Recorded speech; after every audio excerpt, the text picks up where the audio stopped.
Hello, and welcome to Beyond the Deal, where we discuss business, entrepreneurship, and commercial real estate. My name is Lacey Labs, and I'm here with my co-host, Laura Barton, as well as special guest host, Karen Niederer, Senior Advisor at SVN Latus. In today's episode, we interview Dave Morgan, Regional Practice Director for Rettew, a civil engineering and landscape architecture consulting firm. Dave has over 35 years of diverse professional experience, including land planning, site engineering, landscape architecture, and management of complex multidiscipline projects. Dave brings many years of technical capability, business development, and community involvement. Having owned his own firm and having held leadership positions at several other firms, he understands the business of and the opportunities and challenges associated with the consulting world. Dave has also served on the Commonwealth of Pennsylvania's State Board of Landscape Architectures since 2012 and has chaired the board since 2016.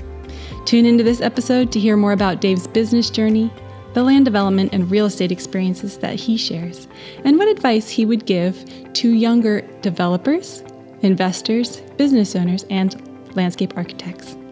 Dave Morgan, great to have you. Welcome to Beyond the Deal. Yeah, thanks for having me. Yeah, absolutely. Let's get started by having you just tell us a little bit about yourself, your backstory, kind of what you do. You've been in this industry a pretty long time. I have. I'm a landscape architect, and I've worked for 5 different firms in my career, 36-year career, and it's a great career. It's a great way to earn a living and meet a lot of interesting people. And one of the best things about what I do, in my opinion, is we get to see things constructed. They're going to be around for many, many years. Mm-hmm. So we actually get to drive through, work in, play in the properties and the facilities that we design. Mm. So it's very interesting. Yeah, that is cool. Are there any neat ones kind of around the area that you'd say, oh, I was involved in that one 30 years ago? Or Oh, yeah. I can't go anywhere without saying, I wasn't involved in this, or I didn't do that, or, our piece of the pie was one thing or another. So I think I've worked in just about every municipality or county in the eastern half of the state. It's very broad-based, and the clientele takes you everywhere. That's incredible. Hmm. What kind of drew you into that work? What got you started? Believe it or not, growing up, my neighbor 3 houses up was a landscape architect, and I always thought he was a cool guy. And he had a couple antique classic cars, and funny, somehow I ended up being a landscape architect, and I have some old cars. So he rubbed off on me, and I ended up working for him initially, and then went from there. Wow. Awesome. So for us and for our listeners, tell us a little bit, what do you do? What is your day-to-day job? What kind of does your function of the place you're in your company now? Your title is? I'm one of our regional practice directors. Okay. So for Rettew Associates, we're broken into 3 different practices. Okay. We have a geo-environmental practice, a facility practice, and a planning and design. Okay. So I'm in the planning and design practice. And within that practice, we're divided into 3 regions in the state, region 1 being Eastern PA, 2 Central, and 3 Western. So I'm Central Pennsylvania. I oversee our 3 offices in Central Pennsylvania for the planning and design. So Mechanicsburg State College and Williamsport. Okay. So my role now is more managerial. I don't get into a lot of the technical work like I used to. So it's not always as fun as it used to be, sitting down and designing things and working directly with the clients on a day-to-day basis. I'm more or less working with our staff, making sure they have the resources and tools they need to do their job. Awesome. Sounds like a lot of driving to get around to this office. It's not too bad. Yeah, we try to get around to all the offices, and we don't necessarily stay within our regions. So as my background, someone in our Region 1 office or someone in Pittsburgh needs something that maybe I specialize in or can help them, I jump into their projects with them and help them out. Could you give us a definition of a landscape architect? Because recently I ran into one and I was so surprised how much more they did than I would have anticipated. Yeah, nobody knows what we do. So it's one of the best kept secrets. It's really falls in line with the civil engineering world. Most people know what that is. Mm-hmm. But we're more on the design end. Our job is really the stewards of the land to make sure the land is being used the best capacity, the best way we can utilize it be sensitive to the land's needs, make sure that we fit, improvements into the environment as opposed to, just ramrodding something in just because. So we're more on the design end of things where we have that vision that the client provides to us. They tell us what their end result is, and then we kind of visualize it, walk our way through it, guide the design team as to how to go about it, what we want it to look like, how we want it to function. And then the engineers get involved to make it work. They do a lot of the technical behind the scenes, the utility work, the design work, things that really, make the project function. So we work hand in hand with the civils, and it's a process. We go back and forth because some of our designs don't always work. They come back and tell us there's a problem. We have to revise our thinking, our thought process, send it back to them. They fine tune it and so forth. At the end of the game, you end up with a well thought out project. So you're talking about taking a piece of land, and then you guys actually the landscape architect actually figures out kind of the shape, the location, the size of the actual building. Right. Yeah. Yeah. So, the clients bring their needs to us. They have their strict list of needs. We need a building this big that can accommodate X. They may have special needs, loading, unloading, drive-through, underground parking, you name it. And then we take that model and we work into the site as to how it would best work and how it would best fit. That's great. So it's very interesting. Every job's different. Yeah. I was going to say, I imagine that's not easy with like stormwater and setbacks. So I'm sure it's not easy. Yeah, that's where it gets tricky because you could be doing the exact same project for, let's say, a Sheets, and if it's in Lower Allen Township compared to Upper Allen Township, same project size, same building, same concept, but because of the regulations at Lower Allen differ from Upper Allen, the project changes. So depending on what you're doing and where you're doing it and how you're doing it, everything changes. State roads, stormwater, as you mentioned, Karen. Based on the size of the disturbance, we could get involved with DEP or federal regulations. If you have a stream on the property, there could be wetlands, there could be stream encroachments, which throw you into all different kinds of permitting and design experience that we really rely on our technical staff to handle. Yeah. I think you guys add, I think you make like the best use of the land. I got involved in a project recently that I was just supposed to sell the building lots, but it ended up turning into a lot more. But it was a landscape architect that did it, and everyone commented on just like the best use of the land, the best layout. They're just so well thought out from a very different perspective than we normally, I think, see in our industry. Yeah, no doubt about it. Some of the work that we do is, there isn't a lot of design flair to it, but some is. And I always tried to describe to my parents when they always ask me, what do you do? And I would always tell them, if you're in a development, you're in a built community, and for some reason you really like it. It's like you're walking through it and it's like, wow, this place is fabulous. The buildings work, the site works, the walkways, the plantings, everything just flows and it really works well. Chances are there was an LA behind it. Yeah. Which is more well thought out, I think. Yeah, it's more of a process, correct. What's the difference or maybe collaboration or overlap between a landscape architect and some of the environmental kind of companies that go in and do the testing and making sure that the land can be used for those uses? It sounds like there's a good bit of kind of overlap or crossover. There is. Yeah. And we do have those folks internally at our company. Okay. So stormwater infiltration testing, it could be, some type of asbestos or contamination on site. There could be all kinds of different situations, wetlands, things like that we have to investigate. And we have staff, scientists on site that can go in and handle that.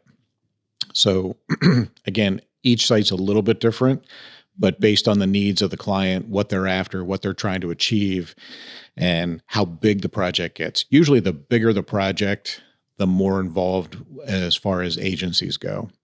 Chances are a large project is going to involve PennDOT, Pennsylvania Department of Environmental Protection.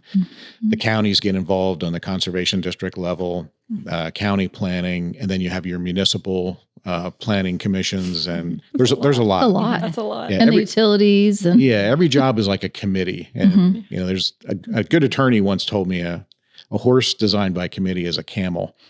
And that's pretty much how our process works, because even if there isn't a community, say you're working for a fire company or a church or something like that, the process is like a committee design.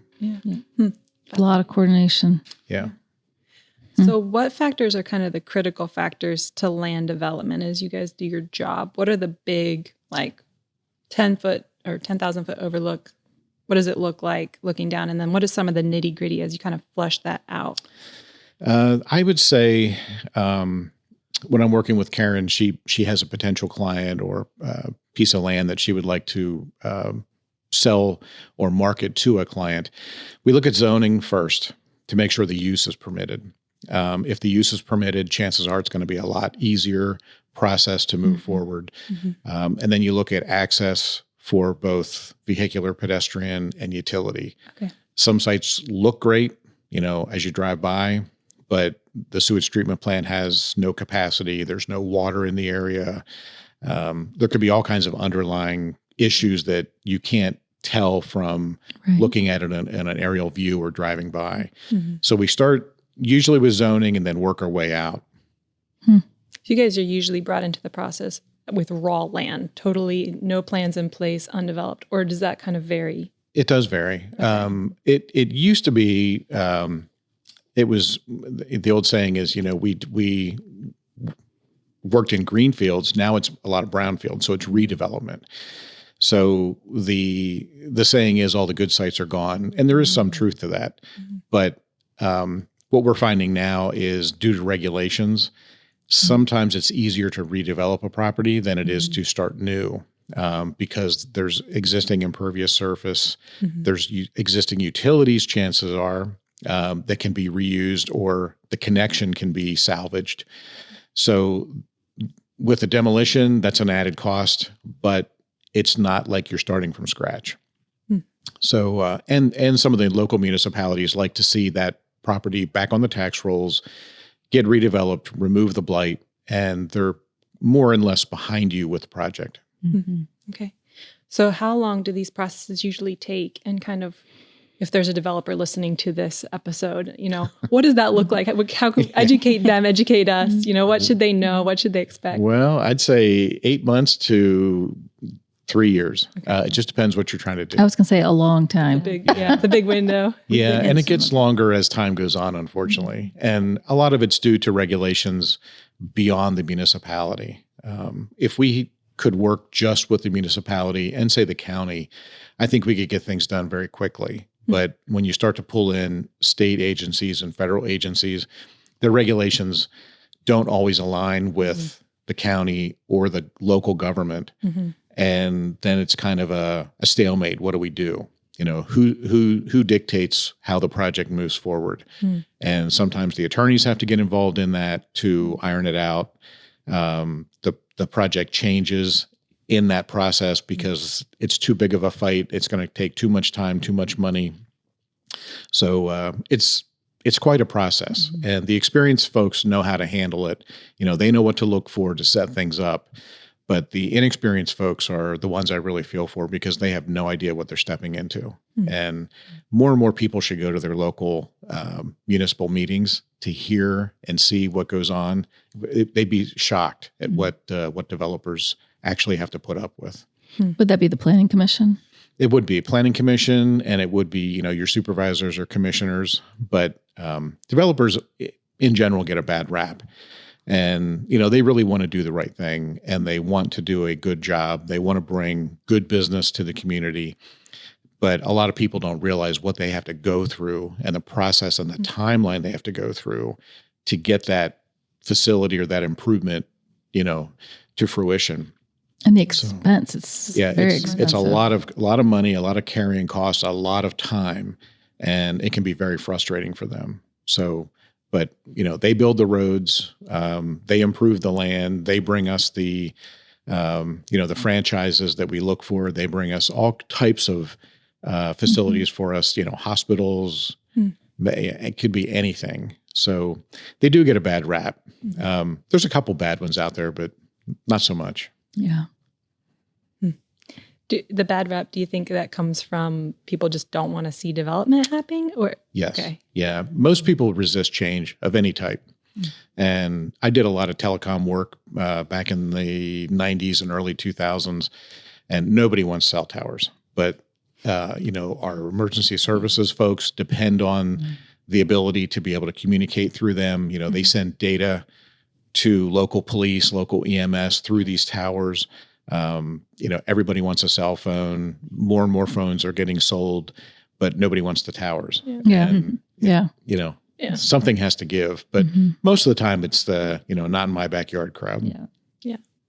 Yeah, and it's got to be in someone's backyard eventually, right? Yeah. All right, so we know now, right, the development process is pretty long and drawn out with a lot of layers involved. Where do you see the most issues pop up? Kind of what are the most common obstacles that you have to overcome in the process? I'd say today it is zoning. It used to be that you could work with the municipalities, have a little more wiggle room with zoning, where maybe your use wasn't permitted, it was a special exception, or it would require a rezoning of the land or conditional use, which would go to the elected officials to make a decision on. So today, the municipal makeup, the boards, they tend to follow the rule book very strictly. So if your use isn't permitted or there's a problem with a project in the zoning regulations, you almost end up with a stalemate from the very beginning. Yeah. So even though some of the folks at the municipality want the project, they really want the developer to work it out, but the boards and the powers to be within the in the municipality, they push back. So that's really key, is make sure your property is zoned correctly, and make sure you have a good relationship with the municipality and the people there. So knowing the elected officials, knowing the folks on the boards does help, because they understand what's behind the project. They know who you are. They know it's a good project. They know what you're doing ultimately will pay dividends, as opposed to somebody coming in and they have no idea who you are and why you're there. I think, and Karen, I'm sure you'd agree, that zoning's our biggest challenge as commercial realtors. I always start there before I even show a property, like, what's your use? Because sometimes you think it's a good use and nope, they're not going to let it happen. Yeah, we always double check. We check the zoning map that's online, and then we also call the township, and we get a verbal confirmation with the zoning officer. Because you and I know we've already been down that road where they change the zoning, and sometimes they don't get the updated map online before. We're there looking at it and going, oh yeah, we could do this, and next thing you know, no, we can't.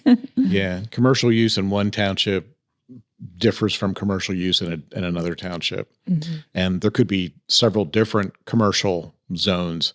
There could be a commercial retail, a commercial highway. There's a variety of commercial zones. So you really do have to do a lot of due diligence up front. Yeah, and even if a lot of banks are getting repurposed, it has a drive-through, doesn't mean they're going to let you use the drive-through for a restaurant or something. That they're on a great corner, it's signaled. Do you think this is perfect? No, nope.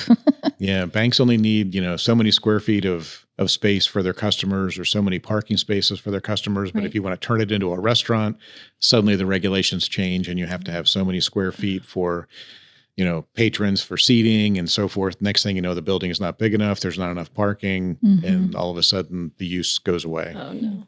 And a lot of times, what I see with the public, they'll get upset about a project, but if it's zoned for it, they get so mad at the township officials. There's not really much they can do if it's zoned to be. The big one right now is the Costco on the Carlisle Pike. That just got approved, and people are upset about that. But a lot of times, it is things that are don't need any. The zoning matches what the use is, so it's hard to balance that. It is, and it's just change, and folks don't like to see things change. But chances are, almost everyone will use that facility. And even folks that will protest about it and, carry on about it at the meetings, it will benefit them somehow because maybe as they sell their property, the next owner that comes in likes the fact that that store is there, or that use is there. Yeah. So most often, it's very rare that something is a real detriment to the community. So I think you alluded to this, and we see this. I'm the newest to this industry for sure, and I'm wondering, like, what's happened over the years that's changed how townships interact with their zoning? Because it seems like there has been a history at some point in the past where it was easier to get that change or to get a variance or to get a special use. And this isn't just one township or two townships. It sounds like this is like across the board, at least in Pennsylvania, maybe across the country. Why the big shift? Why are those exceptions and changes not given anymore? You guys have any insights into any of you, honestly? Yeah. I personally think it's the availability of land. Okay. So, over time, we are developing more and more land. And as it starts to encroach into some of the, more pristine land, the farmland, parklands, things like that, we do want to preserve those. And I know for a fact, Lancaster County, they have a very organized planning commission within the county, and they have urban growth boundaries that are set up. So they try to control development within a certain sector of the county.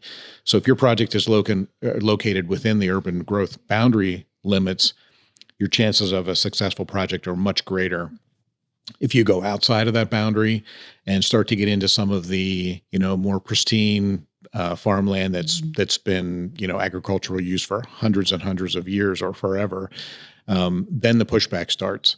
But there is a lot of blighted property. There is a lot of undeveloped, or I should say developed, but vacant property that really needs to be redeveloped. And as buildings and facilities age, they just start to look bad. So, an older building may not attract the type of clientele that your client would like to locate in. So they're avoiding, an old closed shopping center. But really, if we could raise it and turn it into something really nice, all of a sudden that's the catalyst to start development in that area to spread and make that whole area much nicer. So I think regulations are tighter just to protect the land, to make sure that we're really using the best land the best way, as opposed to, continuing with the sprawl. You guys agree with that? Yeah. But the ordinances are written in such a way, though, that they really don't always protect sprawl. So again, we kind of get thrown into the mix with the developer that we're contributing to that urban sprawl.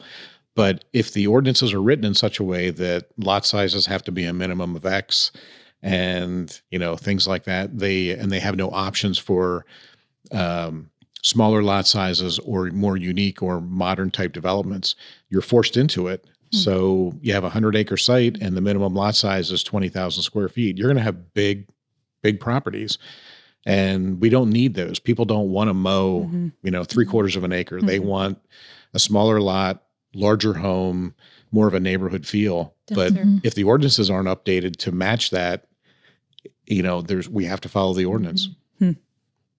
So are there a lot of ordinance changes happening? Like you're pretty in tune with this stuff, right? Yeah, some are. Some aren't. When it comes to residential development, I think that's where it's the slowest to react. But in the commercial sector and industrial, I think there's more changes that reflect the current sign of the times. I do feel like they're more proactive because we had a building where we thought we could put tenant signs on the property. And tenant has for approval, and I did call the township because I thought, well, just want to make sure. Sure enough, they had changed it. You can only have one sign, doesn't matter how many tenants. So I was glad I called, because if I'd signed off, that would have really been a problem for the owner and their signage value. is a big deal. Yeah. Signage, parking, multi-use tenants, that's a big deal. So you really have to thread that needle. And when you're going through the zoning ordinance, you have to look at many, many sections. You can't just look at one thinking you've made it. And the best thing to do, though, is actually to go into the municipality, with a plan, with something that you can sit down with the zoning officer and say, here's what we'd like to do, and this is what it would entail, and let them guide you. And, They're pretty helpful. Oh yeah, they're very helpful. They'll explain what you have to go through, where the pitfalls could be and how you could possibly overcome it. Yeah. And then sometimes you see projects where you're like, I don't know how that ever got approved. I could name several off the top of my head right now that just don't have enough parking. Like how it ever got approved is beyond my comprehension. But yeah, like the old shopping malls. I mean, it's just a sea of paving, and only, at Christmas time is it ever used. Yeah. And now that those sites are being redeveloped, you're seeing pad sites go in, you're seeing, chunks sold off. The Capital City Mall over here has the Mavis Tire on the one corner. I think there's a Outback or a steakhouse or a restaurant in the one corner. So I think that makes a lot of sense. Yeah, years ago that would have never been allowed. Yeah, interesting. Yeah. So you guys do a good bit with land development, but I think you mentioned something with brown sites. So you guys do redevelopment as well? Oh yeah. Okay. I mean, there's brownfield development could be, an old strip mall or strip center that is vacant or has one tenant left, and somebody wants to redevelop it, whether they raise it, completely eliminate it and start over, or it could be, an older industrial facility that could be 10, 12, 20 acres that is no longer needed, as companies consolidate, some of the manufacturing goes away. And those sites come with, the old rusty buildings and contaminated soils, and a lot of engineering and work has to go into that for testing. It could end up, into federal regs for, cleanup facilities, things like that. But those are great reuses of land for smaller communities. And it really shows that, the powers to be at the communities are noticing it. They're getting rid of the blight. They're turning that land into something that's really welcoming, a great opportunity for someone to come in and kind of somewhat a showcase for their community. And usually 9 times out of 10, the prosperity spreads from that point outward. So usually in that process, that from my understanding, I might be wrong about this, is it's usually a little bit more expensive to the developer. Yeah. And do any of the layers of bureaucracy contribute financially to those blighted properties? Possibly, yes. Okay. There are grant opportunities out there, and we do have some folks internally that's all they do. They look for grant opportunities. They write grants. They work with our clients to get some funding for their projects. So if it's a Superfund site or something listed on the federal regulation register, or it could be a state situation, there's a good chance you can get some assistance in cleaning it up, because nobody wants that blighted property sitting there. Nobody wants contaminated soils next to them. Yeah. So everyone, for the most part, in the regulation industry gets behind it. But it is a much longer process. Yeah. Bigger commitment. For but it really changes the view of the community. It's an old rusty building, and 10 years later, if you haven't been in town, you drive in and you think, wow, this is really incredible. What types of land development do you guys most often see? What are the industries that you're doing the most development for in Central PA? What are kind of the biggest land development things that you guys are seeing or working with? We don't have one in particular, because the development of land kind of runs with the economy. So when, the housing boom was big in late 2000s, I mean, we couldn't do enough single family. I mean, it was just, we had clients coming in and bringing us hundreds of acres of property and giving us checks for $100,000 saying, please do my project, get started. We don't see that anymore. So what you see today, you see a lot of last mile warehouse logistic distribution facilities, because everybody's buying on Amazon. So it goes from their fulfillment centers to smaller locations. They kind of break it down as the process moves along. But we do it's always a mix. We have some 55 plus, we do healthcare work, we do residential, industrial, commercial. We have, you name it, it's on the boards. So it's just a little bit more of one than the other as time changes, where single family residential is kind of replaced by multifamily right now, but that will change. And, the 1 million square foot warehousing used to be the big thing. Now it's down to 250, and that will change.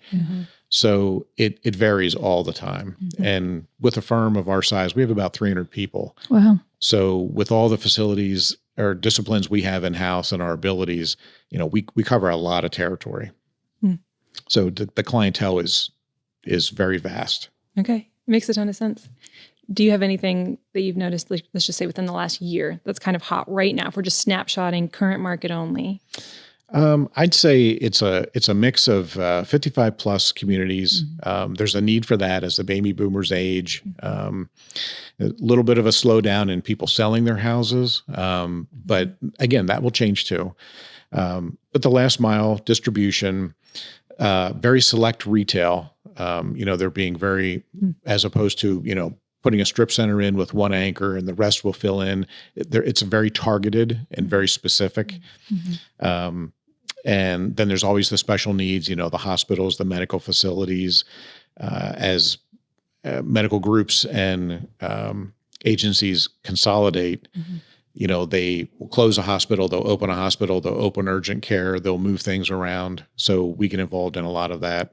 So it's really, again, because of our size and because of our abilities, we don't necessarily see one type of development over another, where more of a boutique firm would see more of, one or two things.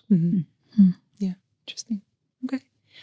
All right. Well, we're getting close to being wrapped up here, but I have a couple questions for you. Sure. First, with all your years of experience, what advice would you give to young investors, young developers, or even young landscape architects looking to get involved in this process or in this industry? For the developer or investor, I would say start small and be very targeted. Don't try to do everything at once, and don't try to cover all your bases with one project, because it won't happen. You have to be very select, get to know your community, get to know what the community wants, in addition to, what your needs are. So attend some of the local meetings, see how the municipalities interact, react. The people that do go to the meetings will voice their opinion, and it'll give you a pretty good idea of what you're in for and what you're going to experience. So getting to know the community, getting to know your client's specific needs, I think is critical. And then for the second part of your question, as far as people getting into what I do, that's a tough one. When we start into this career, we start in and we do design work. It's very technical in nature. That's what we're trained to do. Our job is to solve the client's problems and act as an extension of your company. So if you're Acme Widget Company and you want to expand your building, you don't know how to do that. You don't know how to go through that process. So you hire us as an extension to your company to get that done. And the regret that I have being younger is when I was brought in and started to do some client interaction, my goal was to get the project done. That's it. I didn't really interact a lot or give a lot of thought to the people at the company, behind the scenes, the municipalities, so forth and so on. My goal was the end result, get it done. And today it's more of a people thing. Get to know the people, get to know the clients, get to know the people that work with your client, get to know the people at the agencies and the municipalities. It's more of a personal interaction type situation. And the more that I feel comfortable with people and vice versa, the easier it is for us to do our job. So the young folks just plow right into it, just like I used to. But we're trying to mentor them and say, don't go to an event thinking you're going to bring home a project, because you're not. Right. Go get to know people and, become friends and look at it that way. And then the work will come. So had I been given that advice, I think it would have been a little more rewarding in the early years. But I still have a lot of work that I've done in the 90s that I can drive through, and I see things everywhere, all around us. The business park that our office is located in, that was a subdivision I did years and years ago. So it's really interesting, and it's very rewarding. That's cool. Very cool. Where are you guys? Are you in Ross Point? Yeah. Yeah. Okay. Yeah. They had signs up for years before they started breaking ground on that. Yeah, I did the one on the opposite side of Ross Wine Westport, and kind of wrapped it around the school. But those things are there for years and years and years. So it's interesting to see how the land was used and reused, and what companies are brought into our region because of the work that we do. And without the development, we're not going to attract, these major players or companies, businesses, restaurants that we want. So, it's really it's really a unique opportunity to work with a lot of different people, and then the end result sticks around for many, many years. I do think the one constant thing is change, because I look at PNC had that beautiful building on the Carla Pike. Now they've moved into Ross Moines. Then you have Delta Dental that built that gorgeous building in Ross Moines. Now they're out of it. So it'll be interesting to see how that's redeveloped. But I think the constant thing is change. It might take sometimes decades to see for a certain property, but it always happens. Yeah, it does. I mean, someone will reuse it, and usually it's for the better. As like Members First moved out of their building in our office park, and they're over by 81 now. So another firm bought that building, and they're going to reuse it. And I remember when that building was built and thought it was really something. But times change, and I keep telling myself I'm getting too old for this, but it's really rewarding that I can go back and see things that I've done back in the 90s, and it's still there. The parks are still there that we've designed. A lot of really nice stuff. Yeah, I can go play tennis on tennis courts that I designed, and it's very, very rewarding. Now they're turning into pickleball courts. Yeah, they are. They are. You got to take that up. Yep. All right, final question. Sort of similar, and you might have kind of answered it, but we're going to ask it anyway. If you could go back and start your career all over and keep all the knowledge and experience you have, what would you do differently? I would focus more on the people as opposed to getting the job done. I would get to know the people a little better. I think it would add to that sense of rewarding feeling that I would get from the project, where I just charged right into it. I was in a 15-minute meeting with a client, and I knew the objective, and I would just get right to work. I wouldn't make small talk with them. I would just, head focused. down and move on. So getting to know those folks on a more personal level, I think would have been more beneficial long-term. But we had other people obviously in the companies that did that, but I wish I would have paid more attention to that as a younger LA. I think Karen's good at that. Yeah. That's right. Very relational. Yeah, I agree. Yeah. Cause that's really where we get repeat business. It's, marketing costs a lot of money. And when we do a great job and the clients interact with us well, the clients become friends with us, the work just continues, and there's little to no marketing effort involved, but it's almost a hand-picked type client where we like to do the work. We like the client. We like what they do. They like what we do. It's a great relationship, a great arrangement. I think building the relationship with Dave and Rettew, it's amazing how it helped me when doing my jobs, when looking with, for properties for my clients. Just the understanding of knowing that, okay, what the process is. I understand that now. So I'm kind of educating them a little bit up front before I get them over to Dave, so that they understand that this project isn't going to happen. I'm not going to be able to move in like 2 months. It's going to take closer to 2 years. And we worked on some projects that, it's taken 2 years for us to get it done, but we got it done. And now there's a nice Mavis building or whatever sitting there. So, we've done some good work together. So, oh yeah, absolutely. And it's good to work with Karen, clients that know what we do and how we do it, because it actually makes our job easier. She won't bring me something that's completely impossible and that we'll spend lots of time trying to figure out. And then I have to give her the bad news. So the more that I can educate her, the more she understands how we work, the better the process. And then it just continues right down the line. You get to the architects, you get to the contractors. It's a big team event or approach, I should say. Yeah. Well, I know you've been a great resource for her with absolutely trying to figure things out.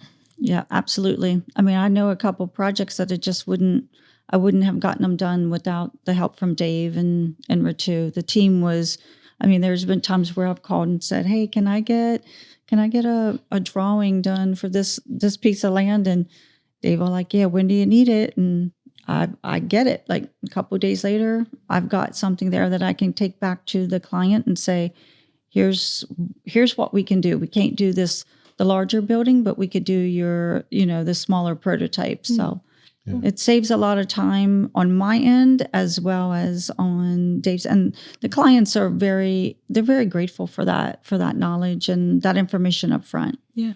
Yeah. And we don't win them all. I mean, we try, but we don't win them all. But We all wish we would. The relationship is, if we can help you, move this piece of property, you're going to keep us in mind for the next one. Yeah. And even though we may not get the development or the engineering part of the project, chances are we'll get one, in the queue. Mm-hmm. So that's the whole, positivity of the relationship. Yeah. You guys are benefiting your clients by Oh yeah. communicating. Like every client who has people like you talking to each other. Yeah. You're just helping Absolutely. them. So Yeah.